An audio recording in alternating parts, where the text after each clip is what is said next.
नुआ वर्ष ପାଇଁ लॉन्च करबाकू जाउथबा प्रीपेड प्लान रो ना हेउची हैप्पी न्यू ईयर। एही प्लान रे ग्राहकों को कंपनी 300 रु अधिक दिन वैलिडिटी प्रदान करुछि। एहा सहित हाई स्पीड डाटा और जियो ऐप एवं फ्री कॉलिंग सुविधा मिलिबो। तेबे आसंतु जानिबा जियो ऑफर विषय। जियो रो हैप्पी न्यू ईयर ऑफर। जियो रो प्रीपेड ऑफर प्लान रो दाम रहिछि 2545 टंका। एही प्लान रिचार्ज कले ग्राहकों को 336 दिन रो वैलिडिटी मिलिबो। केवल एतिकी नुहे, एही रिचार्ज प्लान रे ग्राहकों को प्रतिदिन 1.5 GB डाटा मिलिबो। एहा छडा मागणा कॉलिंग सेवा सहित प्रतिदिन 100 SMS फ्री मिलिबो। सबुठु बड़ कथा हेउची एही प्लान रिचार्ज कले टीवी, सिनेमा, क्लाउड एवं सिक्यूरिटी सब्सक्रिप्शन मागणा रे मिलिबो। तेबे एठारे कहि रखुची कि जियो रो एही रिचार्ज प्लान को कंपनी रो अधिकारी वेबसाइट एवं मोबाइल ऐप रे रिचार्ज करि परिबे। परवर्तीटी हला ओडिसा रे 24 घंटा रे 123 कोरोना पॉजिटिव, 17 जन शिशु और किशोर संक्रमित।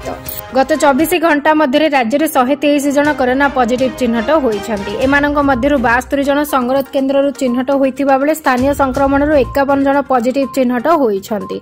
एथि भितर 18 वर्ष रु कम वयस्क 17 जन शिशु और किशोर कोरोना पॉजिटिव अछन्ती। आज खोर्धा जिल्ला सर्वाधिक 53 जन आक्रांत थिबा राज्य सूचना और लोक संपर्क विभाग पक्षरु तथ्य प्रदान करा जायछि।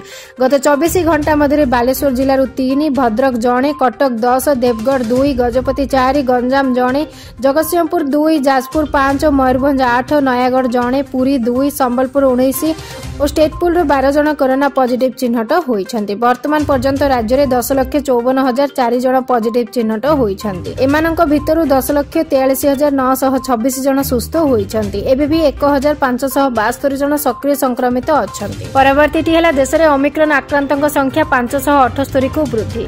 गोटे दिन में 156 जन नुआ भूताणु रे आक्रांत।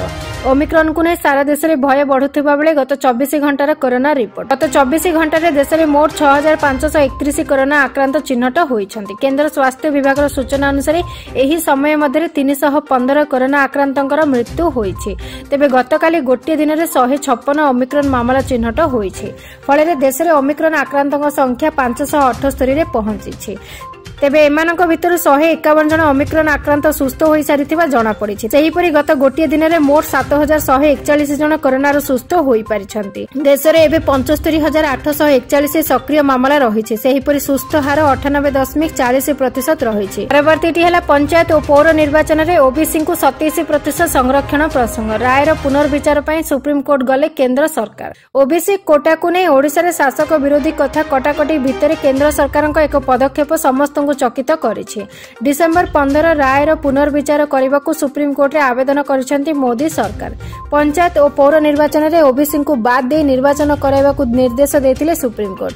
एपरिकी ओबीसी पई संरक्षित थिबा आसन को साधारण वर्ग करी सानी विज्ञप्ति प्रकाश पई निर्वाचन कमिशनर को निर्देश देथिले। ओबीसी कोटा प्रसंग रे मध्य प्रदेश और महाराष्ट्र सरकार आवेदन शुणाणी करी एही निर्देश देथिले सर्वोच्च न्यायालय। हेले एहा द्वारा देशर अन्य पछुआ वर्गक प्रति अन्याय हेबो कही सुप्रीम कोर्ट जाइछन्ती केंद्र सरकार। निर्वाचन रे पछुआ वर्गर प्रतिनिधित्व न रहिले सेमानक आकांक्षा पूरण दिगरे समस्या सृष्टि हेबो बोली केंद्र जुक्ति बाढिछि।